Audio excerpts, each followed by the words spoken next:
Hi everyone. While we're just waiting for a few more people to join, um, just like to take a quick poll on how you use social media.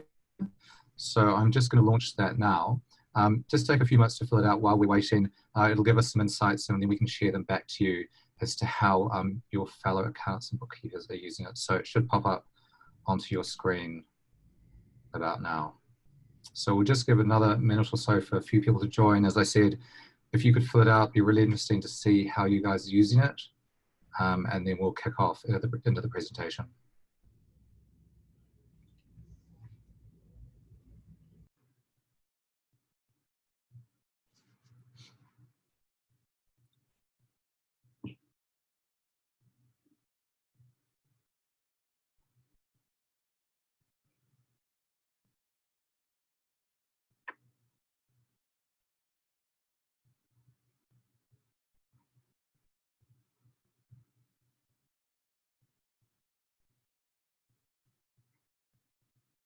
This is encouraging. I can see that at the moment, 90% of you are using social media for business, which is great. Facebook and LinkedIn seem to be the most popular. Facebook's definitely the most popular. A few challenges in there which we can talk about as we go through in a minute.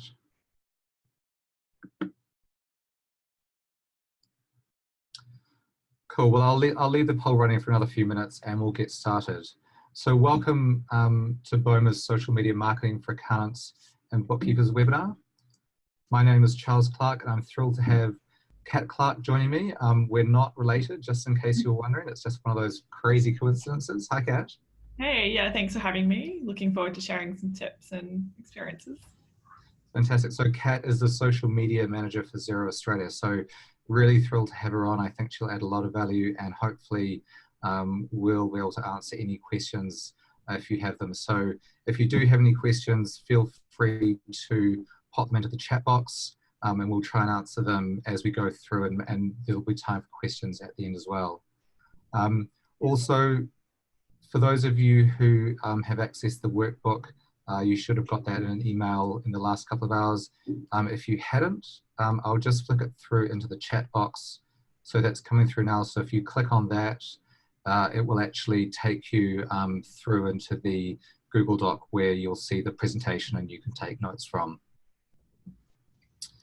Great, so let's kick off into this. And I'm going to kick it off with really the question that I'm asked all the time by accountants and bookkeepers, which is, why should I be using social media? Really, that's just a place where lots of people go to post pictures of their pets and maybe their kids. You know, how, for me as a business owner, why should I be using it? And I think, Kat, you know, you've had this experience a lot, and I think we were talking about it earlier, and you summed it up really well, I think. Yeah, I think yeah, social media has obviously grown so much in the past like several years, from not existing to coming into existence to now being, I think, very like vital, honestly, because people will go onto social media, look at your website to get an idea of what your business is like. I've heard people who say, if that hairdresser or accountant or car service isn't on social media, like how do I know if I can trust them? Like sure, there's Google reviews, but seeing things like Facebook reviews or that they have a social media presence and that they are responsive is just so important, super important, which you probably know from your day-to-day experience. No, I think that's a great point. If you think of a lot of your clients themselves will be business owners, so they might be, retail or a business, or I mean, it could be any number of things. And most of them will have social media presences themselves. So both they'll use it to find out information, but also as we'll show you in the next sort of hour, it's a great place to share more than just I suppose, your website is a place where you can talk about your products and services. Social media is where you get the opportunity to really showcase your brand, your personality, have comments, have conversations with people. So it's fantastic for brand awareness. It's great for networking. And it's great to really, I suppose, put a bit of personality and help distinguish you in a really crowded marketplace. You know, what makes you and your firm interesting and unique, and sort of to give people a bit of a flavor of what it would be like to work with you and to deal with you on a consistent basis. Yeah. So there are tons and tons, I mean, hundreds of social networks out there, but we're going to concentrate on the big four. So Facebook, LinkedIn, Twitter, and Instagram. So we're concentrating on these ones because they are the biggest and the most relevant, and they're where your clients and prospective clients will be, and where you'll get most bang for buck in terms of, you know, we know you've got limited time to spend on social media. So we're going to concentrate on the main ones that will give you the most return on your investment. So Facebook's obviously, that was sort of, there were ones before Facebook, but this was the one that really sort of got global attention and really sort of started off the social network space as we know it today. It's got staggering numbers. Every month, nearly 2.5 billion people log into it. So really, if there was only one social network that you were on, this would be it for your business. You just really cannot go past Facebook. Yeah, so yeah, I think one of our first points we wanted to go through was like, how do you get started? Social media's, I mean, you're probably already on it, or if you're not, it can be quite intimidating to know where to start. So yeah, so writing down goals at any stage in your journey is something like we really encourage. Like if you're already doing it, that's fantastic. So when you approach Facebook, you can look at a few things. We've got, you know, are you looking to build more fans and followers? Is it, you know, reviews that you want to build? Do you want to start engaging with new people and, you know, getting business out of that? Is it clicks and like building attention to your website, reach or revenue? So yeah, so like just starting out like this can be really helpful just to help get it clear in your mind. And so you can build tactics that really fit well into these goals. I think also important, whether you're just getting started or you've been doing it for quite a while, you know, when you write down these goals, then you can go back in, you know, a month or a couple of months and you review them. You know, did you achieve what you set out to do? And if you did, that's fantastic. You know, you can do some new goals. If you didn't, then you can say, okay, well, why didn't I? You know, was I not posting enough? Was the content not quite right? Was I, you know, do I need to rethink, you know, which networks I'm on? You know, as with everything, have some goals and then you can measure them and then you'll actually see the progress. Otherwise, it's a bit like, well, how's Facebook going? Oh, it's kind of going okay. We're mumbling along on it, but you actually won't really, you know where you want it to be and what success looks like unless you've actually stated, you know, you've written down, this is what success looks like. This is the goals that we want to achieve. So the first place to start on Facebook is kind of also the most obvious, is update your profile. So I like to think of my profile as if someone who came onto Facebook and looked at my company Facebook profile had never heard of Boma before, didn't know what we did. Maybe they had just been told by a friend, look, you should go check out Boma, or maybe they had come across a piece of content. They thought, that looks interesting, I'll see who Boma are. So really use this opportunity to have everything on this page that you would almost on your website. So you've got short bios, so we've got a mission. So this is exactly what we do. We've got all our contact details.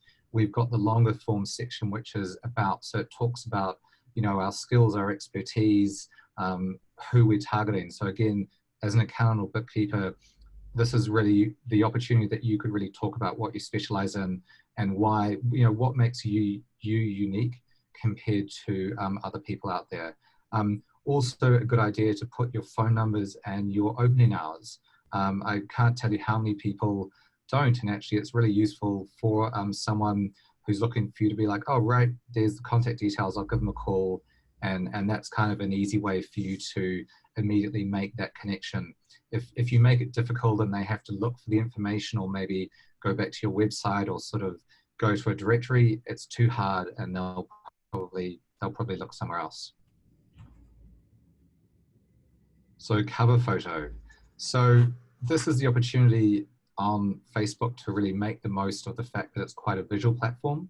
So the first thing that often people will see is your sort of banner ad. So you can see here on the left, we've got our brand, and this could be a photo, it could be your logo. And then on the right here, we've got a lovely big space, which we've used to sort of tell people about, you know, what it is that Boma does. But you could equally use this to have a photo of your team, maybe at an event you were at recently. It's really the sky's the limit here. And as Kat always says, you know, being creative on social is really the best place to start if you're sort of wondering what to or how to get started. Other things that you can put on here is if you ever have a website or in this case a webinar that you're promoting or something that you want to link through to a new website, again, you can put that into your profile. So calls to action. So Pat, you were telling me earlier how important these are. Yeah, absolutely. So you can never assume that the person viewing your post knows what you want them to do. Like, it can seem very obvious when you write the post, but we always like to include it at the very end, just to remind people or just make it obvious. It's on social media, there's so much content and people don't have as much time to read through and decipher. So having really simple call to actions like the ones here. So, you know, just like register here, that's obvious. Or if the people want to learn more about Boma, they could learn more. So other examples are, you know, like watch this video, click this link, contact me, just like really, really clear and simple so that you save them time and encourage them to follow you on that journey onto your website or your event, whatever you're looking to do. Exactly. Oh, sorry. There you go. I was just going to say, you know, politicians often will say, you know, they talk about the importance of sort of hammering home the same message. So you can see here, we didn't just have one call to action, we had two. If I could have, I probably would have fitted in a third somewhere. So just, you know, you think it's obvious, but when people are quickly flicking through their social feeds or on their phone, they might miss the first one. Or maybe register here doesn't appeal to them, but they want to learn more. So we've used a couple of different calls to action because people sometimes, you know, different language appeals to them. So, you know, whether it's the ones we have here, or it could be contact us to learn more, or say you have a video, or it was to a blog, it could be read more. There's lots of different calls to action. And what I would say is test what works best. So if you try a post and you have one call to action, you could try another post with a different call to action and see which one got the most engagement for you. You might find that your audience likes a certain type of or set of language more than others.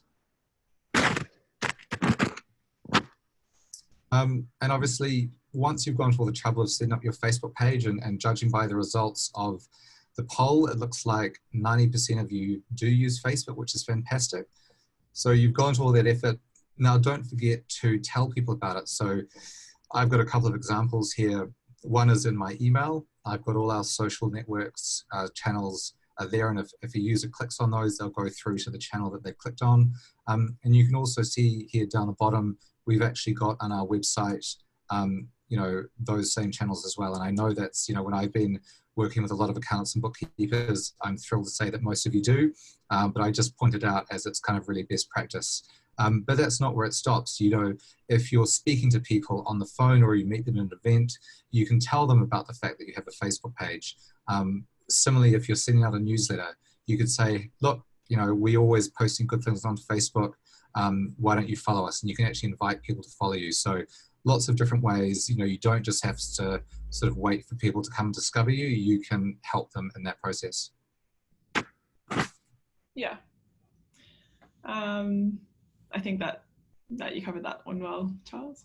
I think, yeah. So the other thing we wanted to discuss was having like an action plan. So knowing, yeah, when you're getting started, it's a good way to form a habit as well. And once you've started doing a daily kind of social media sweep and dedicated time, it just becomes kind of part of your everyday work life. So like checking emails, you could create a calendar invite, maybe like the first 15 minutes of your day, just to block out some time where you can look at Facebook and start visiting other pages that you follow, and you can start engaging and commenting and liking on those ones. Maybe you can spend some time following some new pages in that 15 minutes and planning your posts. So I think we mentioned you can schedule posts, which is really good. We do it at Xero. I think Boma as well, a few times you know, a week or month, it depending on like what's happening. And it's a great way to get the timings right, which we'll go into more detail later. So yeah, we've just included some examples of things. You don't have to do them all, but yeah, for example, yeah, responding to all of your the comments and your things. So overnight, you might have posted something on Facebook, and maybe like 2 people commented like, "Oh, thanks for sharing," and then it's always good to just engage back with them or answer any questions, so that people know that you're not just putting content out and ignoring it. It's yeah, it's not a good look if you're just shoving content out, which I think you probably are aware of. People want to get that engagement back. They're liking and commenting for a reason. So yeah. Mm. And as we said, I mean, these are just some ideas here. People, you know, look, you may have more time to do this. You may not have enough time. I think one of the tips we would say is be consistent. So if you, when you were setting up your goals that we were talking about just before, if your goal is to send out 2 social posts a week, and that's all you can do, that is fantastic. Yeah. You know, or if it's 5, you know, that's great. I suppose the key is, you know, be consistent, because if someone comes to your Facebook page and they see that the last time you posted was December 2018, what would the value be for them to follow you? Because they know that you're not posting, they're not going to see any interesting news or blogs or sort of insights. So even if it's, you know, just once or twice a week, that's fine. You know, that's enough to show that you're active and engaged. And it's kind of, you know, really, you want to make social media work for you. You know, it doesn't have to be a chore. If you sort of, as Kat was saying, almost have it like set as a little meeting every day, and you could, or even once or twice a week, you can sort of go in there and get it done. And I've just seen a comment from Henry, who says that he posts to Facebook 3 times a day, first thing in the morning, around midday, and in the afternoon, which is fantastic. So fantastic. He's got that discipline that works for him, which is great to see. So LinkedIn, we've followed on from Facebook, because really LinkedIn is sort of the Facebook for the professional world. And in the past, people used to think of it as a great place to have your resume and to look for jobs, or to look for people that you might want to employ. But that used to be what LinkedIn was. But really, as social media has evolved, and LinkedIn has as well, it's really now a fantastic place where you can use it to follow people, expand your knowledge, you know, network, and obviously look for jobs and look for other people. But it's really a fantastic professional resource for you that Kat and I just really recommend. That, you know, I'm sure most of you are on there as well, but even your business should definitely be on there as well, because if someone is checking you out as a prospective client or employee, they'll always look at your LinkedIn profile as well. Yeah, I think we just got a question as well, Cassie. So you asked, is there a program you use to be able to work out your posts for the week and then schedule them? And a lot of the channels let you schedule natively. So that means you can just go into them, and like Facebook has a scheduling system. So there are plenty of tutorials too online, or you can ask us if you want help and direction on that. There are also programs like Hootsuite, or Salesforce has one, or those are the main 2 I've used. I don't know if you use any. Or... Yeah, I mean, we just use Boma ourselves, and in Boma you can obviously schedule everything as well. So the great thing is, you know, if you're having trouble working out what you want to say, Xero actually has a ton of content in Boma, as we've got other publishers as well. But, you know, if you're ever wondering, you know, what should I say, or there's you know, there's been a regulation change, or I want to talk to my clients about a specific topic, you can always go into Boma and choose that topic, and then you can post it out on social, and the social posts are already written for you in Boma. So if you want to customize them, you can. And then obviously, as we're talking about scheduling, then you can schedule them for a time in the future, whether it's you know, later on that week, or sort of later on in the month. That will work for that particular post. Other things you can do on here are obviously, you know, it's not just about having your skills there, but you can also have articles. So if you've written articles, or if you've got endorsements, they're a great place to have, they're great to have on your LinkedIn personal or business page. Also client testimonials. So we were talking about having reviews on Facebook. Super powerful if you have client testimonials on your LinkedIn page. Social proof is pretty much the number one way that people will use to kind of validate, without speaking to you in person, will use to sort of make sure that your business is kind of, everything that you promise. And so these could be along the lines of, clients that you've worked with in the past. Maybe they do it, maybe you ask them to do it, or maybe you've done a case study. Really, I think people used to refer to word of mouth as the way to do it. And I know that word of mouth is still really critical for accountants and bookkeepers.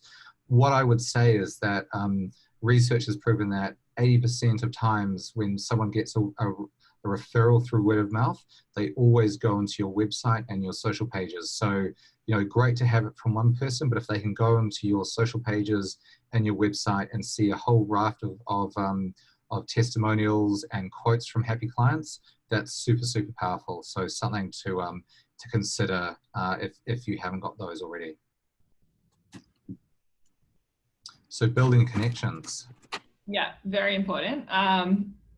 So yeah, building connections is both, I think, important on a personal level. So you can add people in your own professional network. Building them for your company page. LinkedIn, it's a great source of endorsements for your own self. Like obviously, if you're looking for a new job, that works too. But it's also a two-way thing. So if you're looking for new employees, it's a great way to reach out to your networks or their networks and find the right people for the job. And also your clients are all on LinkedIn, or like most of them would be. So that's yet another connection that you would build out there. And Grace, I've just seen your question. So you've heard of companies managing LinkedIn pages for their staff. Would you recommend it, or just stick to the company page and allow staff to do what they like? I think like that comes down to your company yourself. I personally think it's good to let your staff manage their own profiles and encourage them to share news about your company. So using them as a voice and a further amplifier of your messaging. I've seen situations where maybe if your staff aren't comfortable or they don't know how LinkedIn works and what they should be writing, you can help maybe like giving them access to Boma's like pre-written LinkedIn content. So that I think is a really like handy way to start becoming comfortable, like having the copy ready for them and the content ready. But I think long-term strategy, you want them to learn the platforms themselves and or be more proactive in accessing Boma's content on their own, rather than you having to force feed and log in for them. That's my opinion. But Charles, I think you. No, look, I completely agree. I think ideally they would be all doing it for themselves. And I think which speaks to authenticity. They will know how best to communicate to their networks. So it could be that you give them some content and say, hey, look, here's some great content, or maybe it's a topic, like we want to talk about an event that's coming up. Could you post this to your networks? So you could help give them some guidance, because as Kat was saying, sometimes people are too busy or they're not sure what to write. So guidance is always appreciated. But I'm sure most people, they'll always have something that they can post. Another quite useful thing is if you've got a fantastic blog or there's been some, a success or an achievement at your firm, that's another great thing to post out. They can post out some information that is relevant to them and their role in your business. Or if you guys won an award, a fantastic thing to be posting about. And actually, the Zero Awards nominees came out a couple of weeks ago, and we were lucky enough to have a whole group of Boma customers were on those awards. So we actually posted out congratulations. So, and we tagged them, and then they thanked us for tagging them. So there was a sort of a nice communication there. So whatever way you want to do it, there's lots of ways that you can, both you as a business page and also your employees or people within your team can be posting out on their networks too. So groups, and we were talking about LinkedIn as a fantastic place to really expand your knowledge in your industry and sort of meet interesting people. So these groups are a few that I've taken from my LinkedIn profile. So it's all about marketing and technology and SaaS. And obviously, if I saw, an accounting friends ones, it would probably be, much more reflective of the industry that they're in. So this is just an example, but I use these groups to do lots of things. I use them to bounce ideas off other people, find out new ideas. Often they're advertising, courses or conferences that I might want to go on, or events that I can attend in my area. They're just a fantastic place to start, I suppose, expanding your network and sort of using it as almost a sort of an upskilling tool, that doesn't actually cost you anything. Kat, you use groups, I think, as well, you were saying. Yeah, I think, our Facebook groups are one of our, the biggest groups. So you might have seen the Zero Partner group on Facebook. And I think it's great because it's people who are like-minded and like the same situations, or maybe they can give you like different perspectives on the same topics, and like really good like way to keep on top of, like important information, legislation changes to software, like a really good like kind of forum for that. And exactly. And also, you'll never know who you might meet on there, whether you meet them for the first time on LinkedIn and then you meet them at an event, or you meet them at an event and then connect on LinkedIn. A great place to build out your own professional network. You never know if you're looking for someone to employ in the future, or you yourself are looking for another opportunity. So lots of different ways to use LinkedIn. And obviously, one of the critical ways is to share content. So I suppose one thing to keep in mind is that the sorts of content that you share across your different social networks, you have to approach them a little bit differently. So this is of a blog post that we did. And to be fair, we did post the blog post in very similar ways across Twitter and Facebook as well. However, if I was just posting to Twitter, I might be a little bit, if I was posting about a commentary about something, I've only got 280 characters, so it might be quite punchy. It might be a very sort of controversial view. And that's great because Twitter's all about a conversation. On LinkedIn, nice to have a conversation, but equally, it's a bit more professional. And so you might want to be a bit more measured in what you're saying. I think, things do stick around on LinkedIn, and it'll be on your profile. So just be aware that, you want your LinkedIn profile, whether it's your personal one or your business one, feel really the best sort of the best example of what you personally and what your business is doing and talking about. I just saw another question from Darren. So the question was, what is tagging? Which I think was what you referred to a couple of slides ago. It's just mentioning someone. So you can mention a person or a company page on LinkedIn. And yeah, it's across all channels. So it's not just LinkedIn. On Facebook, maybe if you use Facebook, actually, you might see people tagging each other in Facebook posts, maybe like news articles. So they'll type like the @ and then their name, and then click on the profile, and it gives them a notification that you've mentioned them. And kind of like either it can be used to draw awareness to some like social media posts, or it could also be used to in a thank you post, or an awards post, like Charles mentioned, where you congratulate these people. And what the benefit of that is also that other people can see, and they can click through to those profiles and see who the winners were and maybe start following them.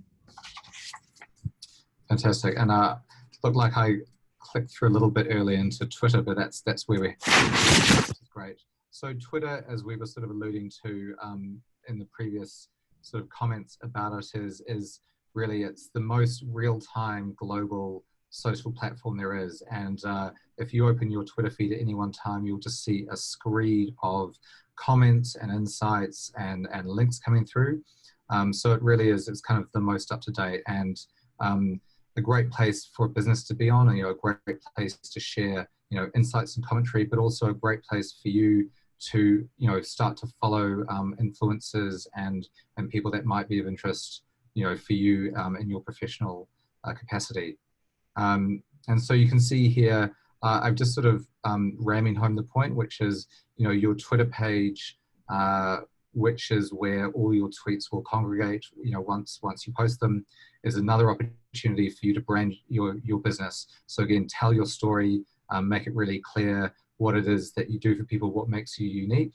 And again, I suppose one thing just to point out is just to make it consistent. So just that your branding, your logos, your messaging are all consistent across all your social channels and your website.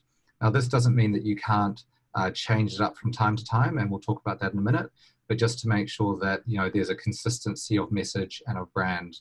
And again, that just goes to if you're sort of a viewer going on and you see conflicting messages across all the different social channels, as a customer, it just sort of says, well, do they really know what they're talking about? Do they really have a clear understanding of what they are? Whereas if you have, a very defined and disciplined message, then it's very clear for the user, again, to understand who you are and what you're all about. Yeah. So retweeting. So this is really, really powerful. And this is a retweet that we did actually of this webinar. And although some of the numbers don't look huge, so we got 5 retweets, a comment, and 14 likes, we actually got over 4,000 impressions. So 4,000 people saw this. So retweeted it. And I know, Kat, that you guys do a lot of this at Xero as well. Yeah, so what I always do is if I see that a post is doing really well organically, so that means if we just post it as itself, then I might even boost it with some money. So you can put maybe like $40 into a post, and that will get it seen by like a much bigger range, much wider audience. It'll reach people that haven't interacted with you, or people who might have clicked on your profile once.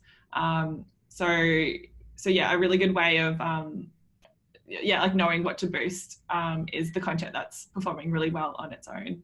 And it's, I think, so that's one way of doing it. Retweeting is the other way of getting it, because Twitter is a very noisy platform, and people are going to, scroll through and miss things that you post. So if you retweet it at another time or day, or repost it, then that's going to help. But yeah, I think that's... Yeah, and as Kat said, you'll be reaching new audiences. You might have people who have a bit of free time in the morning, and that's when they check it. But equally, you might have some people who, it's only when they put the kids to bed at sort of 8 o'clock at night that they actually have the chance to go through and sort of check their feeds. So, this applies to all social networks. Do think about the different times that you post, and we'll cover this in a bit more detail a little bit later on. But it's really good to be aware of your audience and when they like to engage.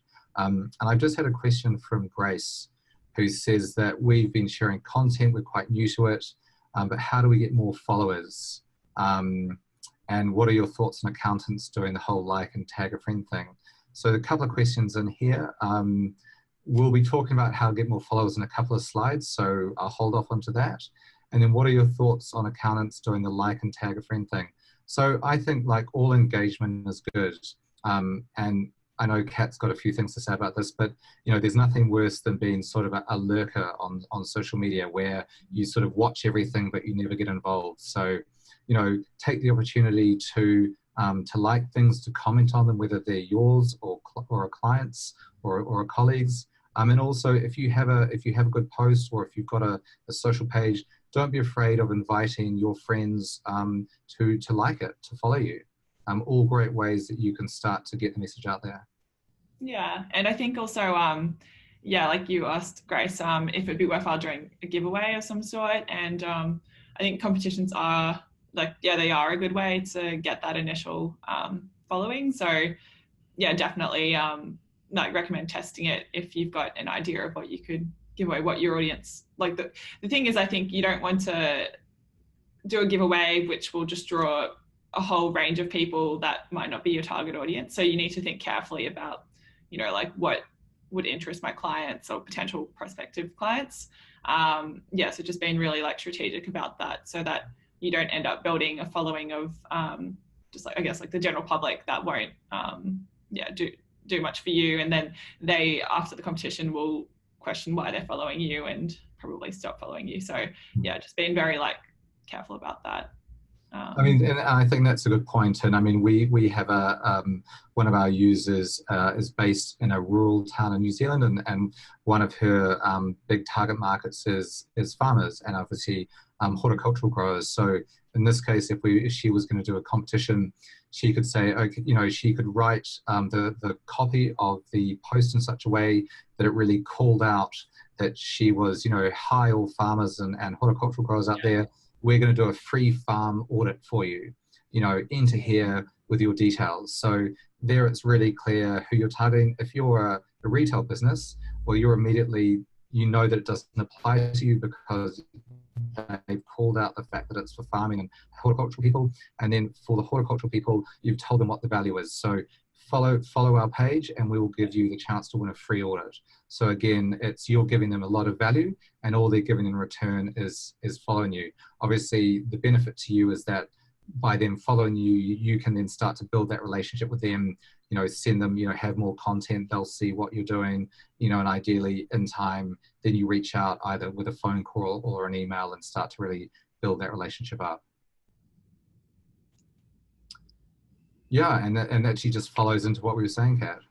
Yeah, so I guess like with Twitter especially, but all the channels, one of a good piece of advice is just like don't be shy.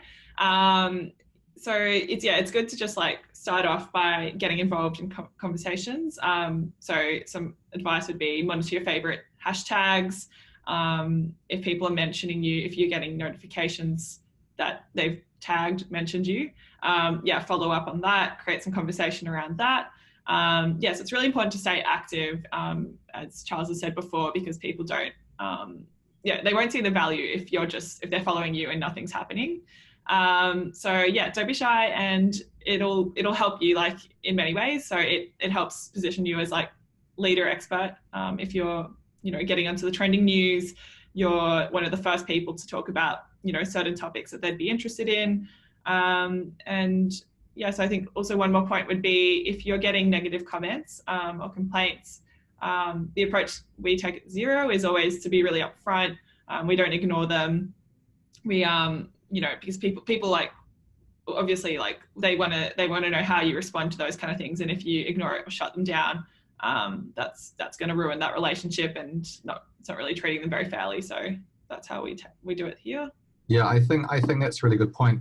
You know, obviously social media is social, and so if people see that, I think if people see that someone has a complaint, and look, let's face it, at some stage everyone will say, look, something's not quite right, and it may even be something really minor. It doesn't really matter. The important thing is that you make the effort to try and resolve it.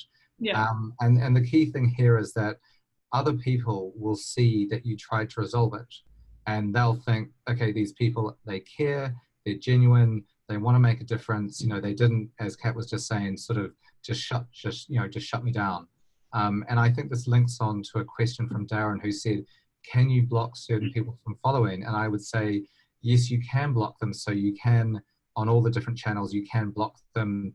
What I wouldn't say is if someone has had a complaint, to block them, because then you're just kind of ignoring the problem. So, you know, obviously if they're being abusive or you know, posting inappropriate content, you know, definitely block them. But, you know, a complaint, you know, asking questions or sort of, you know, questioning why something happened is definitely, it's an opportunity for you to show, you know, how engaged in the fact that you care about your clients. You know, so actually look on as an opportunity.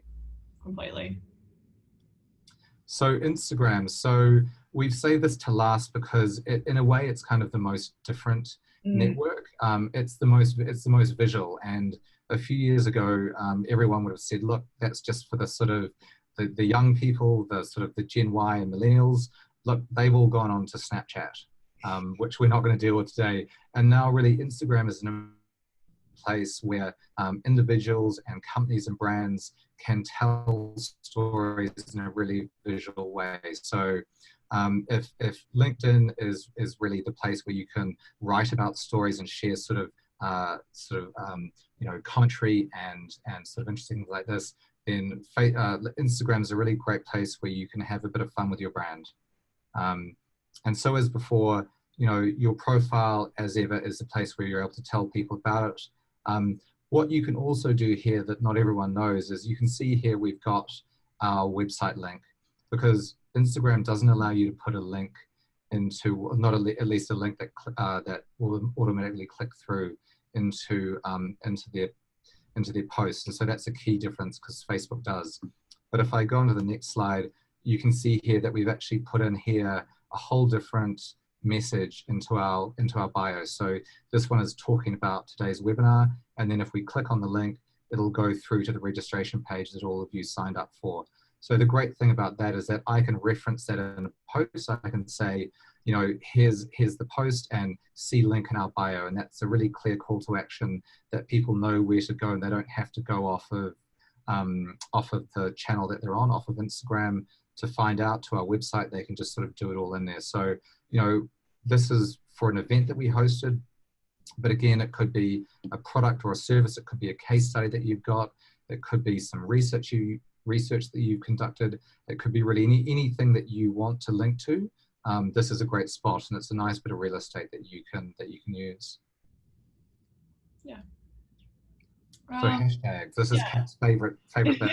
Love hashtags. Yeah, hashtags are so important, especially like we've gotten a few questions about how do you build a new following. It's one of the best ways is to use them, to follow them, to jump into conversations around them. So like, what are they? I guess in a way they act as like a mini search engine. So you click on one of those hashtags and you can see all the content, all the pictures on Instagram, all the tweets on Twitter.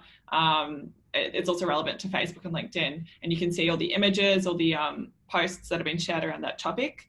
So yeah, it's a great way to get on board on what's trending, and start getting involved in those online conversations. So yeah, like it might be hard to know like what hashtag should I be following, what hashtag should I be using in my posts. Like we've got some category examples like industry hashtags. Events usually have hashtags. You might see holiday hashtags. A way to find them if you're not sure where to start is just by observing and seeing, what are my competitors or peers, what are they posting?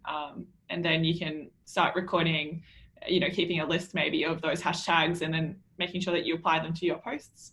And as we've said a few times, just like testing them out. So if you're finding that, these 10 Instagram hashtags aren't doing anything, maybe you need to reevaluate and just, make sure that you're not just using them for the sake of it as well, that it's actually relevant to what your post is about, like you can see in this post here. Yeah, exactly. So, you can see here, so we've got accounting, bookkeeping, because that's who we're wanting to target. We've got Xero, because obviously we're doing it with Kat from Xero. Social media marketing, that's the topic. And then we've got Boma marketing, which is our hashtag. So whenever you click on Boma marketing on any of the social networks, up will come all the posts. So a great way for someone to sort of see everything that you've posted, and a really nice way for you to sort of keep a library of everything. So as Kat was saying, if you're moving into the sort of thought leadership space, an idea could be that you put your brand hashtag, and then you could sort of say tax regulation or something like that. So when people were searching for tax regulation, up would come your post. And if you do it, quite a few times, then up would come all of your posts, and then they start to get the feeling that actually you guys are talking a lot about this. You must know what you're talking about. I should, if I want someone to work on sort of taxation for me, I should find out more about you. Yeah. So creating bold images, and I stole this one. Well, I didn't steal it. I bought it from Adobe. But I think this speaks to Instagram particularly, but also it's applicable across all your channels. And that is, people are flicking through their social channels pretty quickly, and oftentimes on a mobile device. So think about an image that's going to be bold, something that's going to really engage. If you have a sort of a boring image or something that's kind of not very interesting, why would someone stop as they sort of flick through, at the sort of at high speed? So whether it's your own images, so it could be of you guys at an event, it could be of your office, could be an event you're going to, someone else's event, so like XeroCon's coming up. We know like lots and lots of accountants and bookkeepers love to post from there, and which is great because it positions you as attending.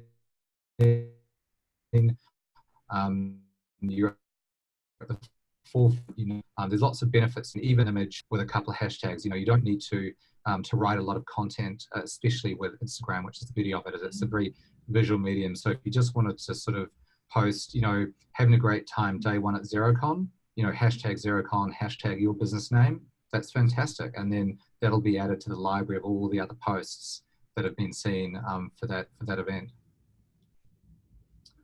So what can you share? So we've talked about, all the different channels, and we've given you some ideas, and, we know it's quite hard to know what to share. And obviously we talked a little bit about Boma having all the content and all the Xero content in there.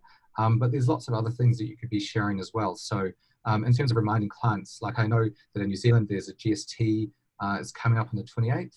And in Australia, it's BAS is coming up tomorrow. So a great thing just to tweet out or sort of do a Facebook post of. So just reminding them of important events, or maybe it's just, it's Melbourne Cup coming up. It doesn't necessarily have to be related to, it's not all work, you can have some play in there. So that's just sort of an idea about reminders. And then obviously news, this could be news about big events, news about changes within your client's industry, something that would affect them, things that they will find valuable and interesting. And I know, obviously Xero does a lot of that. I think you're always posting about regulatory changes and things like that, things that that your partnership base will be interested in. Yeah, it's a lot of it's about adding value to your audience's life. So when you think about this, it's the same to like when you, I don't know, maybe share like an email out to your clients. You want to think about what information is important to them, or will be interesting to them. And on the point of, you don't have to always just share about business related things. You can talk about maybe certain like holidays or cultural events. Like you can jump on those hashtags and create some conversation around there, and maybe like try and tie it into what's relevant to accounting, bookkeeping. And another idea is to boost your clients' brands. So if they've done something really interesting, whether they've got an event or they've had, a big success or achievement, anything like that, obviously it's great for you because then people know that you have lots of interesting clients, and it's good for your clients because you're helping them amplify their message and their success, and you're basically spreading the word that they're a great business. So, obviously if you do it for them, more likelihood that they'll do it for you. And that's, I really think, one of the guidelines for social media is that, the more you get involved, the more you engage, the more you're active, the more people will interact to be active with, things that you're posting and, commenting on and liking and engaging with. And then lastly, just as much as sharing other people's great news is important, blowing your own trumpet's really important as well. So if you've had a great success, if you've won an award, if you've, changing offices or, expanding, that's fantastic. All things that people love to hear about, and, and definitely don't be afraid of tooting your own horn on social media. So when to post, and this is quite a technical one, so I'll leave it to you, Kat. No, but yeah, no, it's something that's really important to consider. Like timing really is everything.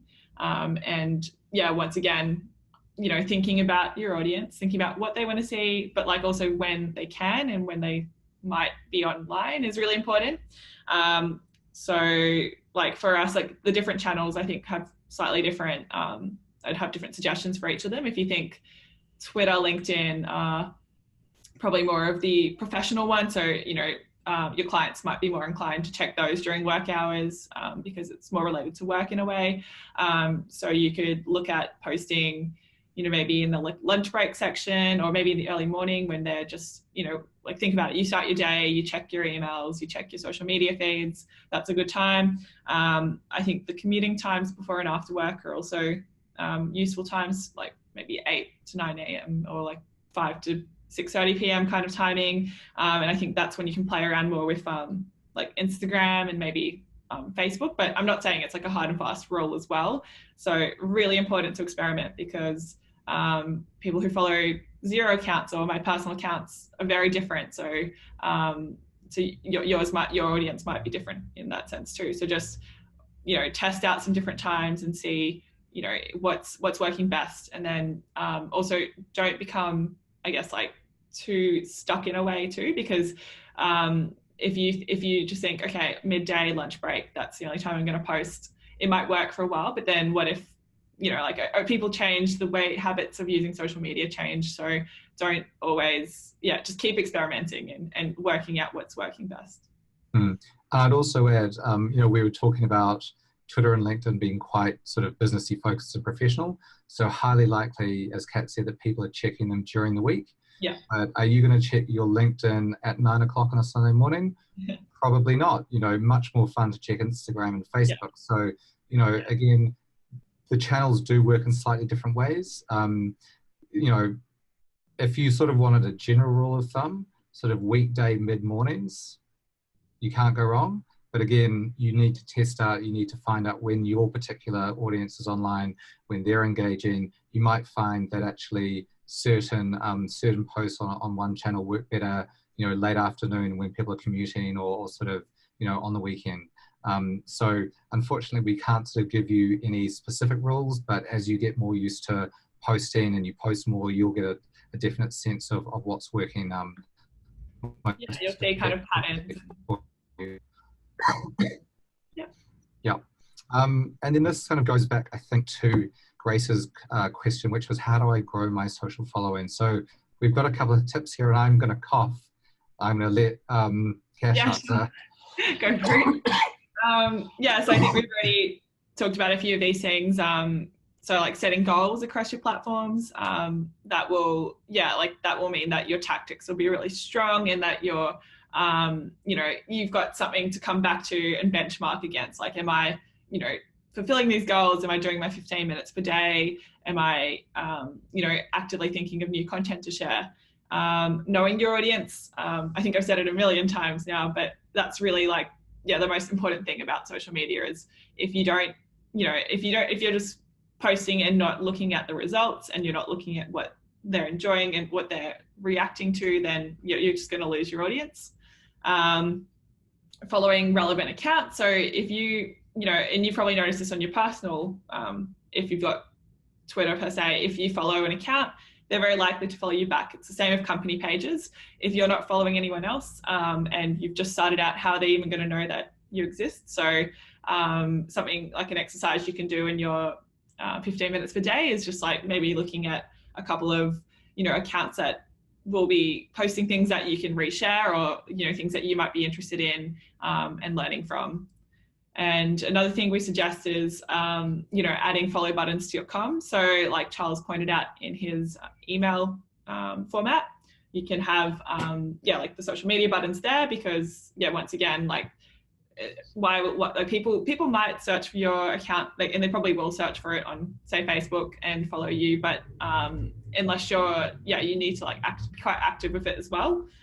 You can also add links to your website. So at the bottom, I know myself, if I am looking up a business, I guess it's because social media is my life, but I will always go straight down to look at, what social media channels that they're active on, and, how engaging are they with their followers. So I think that's really important. And don't forget your newsletters as well. I mean, I know a lot of people either send out newsletters once a month, or you might send out sort of regular newsletters. Again, you don't just have to have the icons down the bottom. You could put up a little section saying follow us on LinkedIn or follow us on Facebook. So, again, we're talking about calls to action. Be clear about what you want them to do, and in this case, you want them to follow you to grow your followers. Then ask for it. If you don't ask in social media, you definitely, you won't get, most of the time. And I think the last thing we were talking a bit about earlier was, you can do social ads. So in Boma, you can do social ads. You can obviously do social ads natively as well. and you could sort of be specific about who you wanted to target. So if you wanted to target people who worked in retail and were interested in certain things, and you might base this off what you know about your current clients, and you might say, look, I want to choose a location around me, and then you could actually sort of go out and you could promote, and it could be that you promote your business, or maybe you could think a bit more sort of left field about it, and maybe it's a competition or an event that you're hosting. You know, just all the ways that you can engage people, and whether you get them to follow you or they sign up to an event and then you get their email and then you can start to engage with them like that. You know, Facebook is all the social channels are a great way for you to expand your reach and really tell people about what it is that you're doing. Cool. So the last point is that all sounds great, but how do I get started? And Kat did allude to this a bit before in terms of when she first started, she would observe what people are doing, build her confidence, you know, start with liking people, maybe making the odd comment. So I think that's super valuable advice. You know, you don't have to go out all guns blazing and join up to every single network out there and be posting 10 times a week.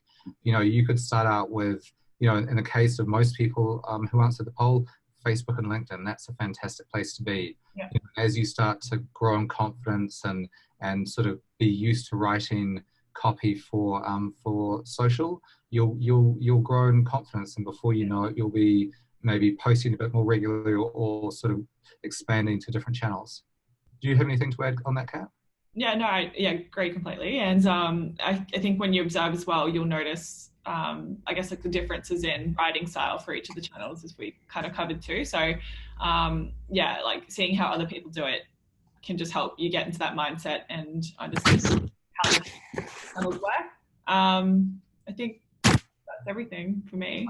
Well, I just think the last thing I would say, and again, this comes back to a question earlier, in terms of, you know, should we run our own LinkedIn profiles, or should we sort of have them run by the company? You know, again, lean on your colleagues. So it's not just all down to you to be tweeting and posting and sort of putting out videos and photos about your business. Yeah.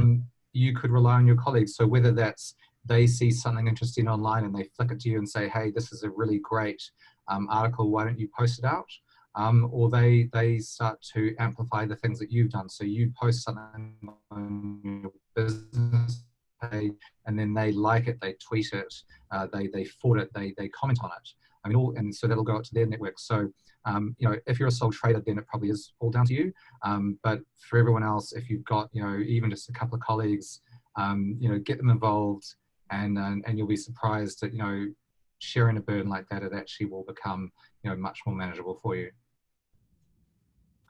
And look, and just before we go, I'd just like to share the results of the poll, just so you can all see what what everyone said. So it looks at 75% of you are using social media, although some of you are just using personal use. Facebook and LinkedIn, far and away the most popular. Looks like a small amount of you are using other, which I'd be very interested to know what they were. Are they Snapchat? Are they other social networks? Knowing what to post was the main issue.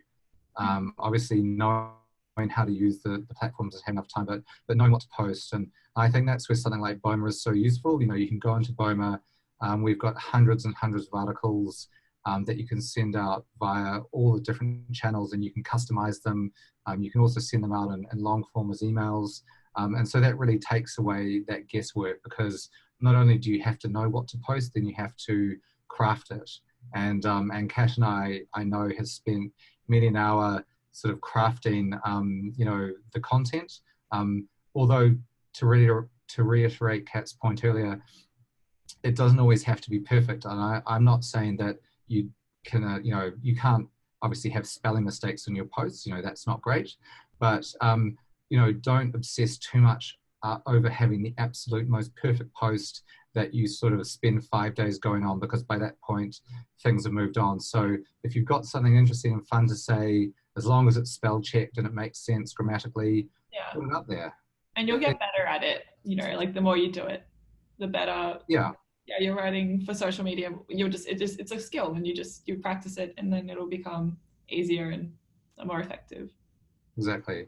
Now it looks like gosh, over 70% of you are in Facebook and LinkedIn groups, which is fantastic. Yeah.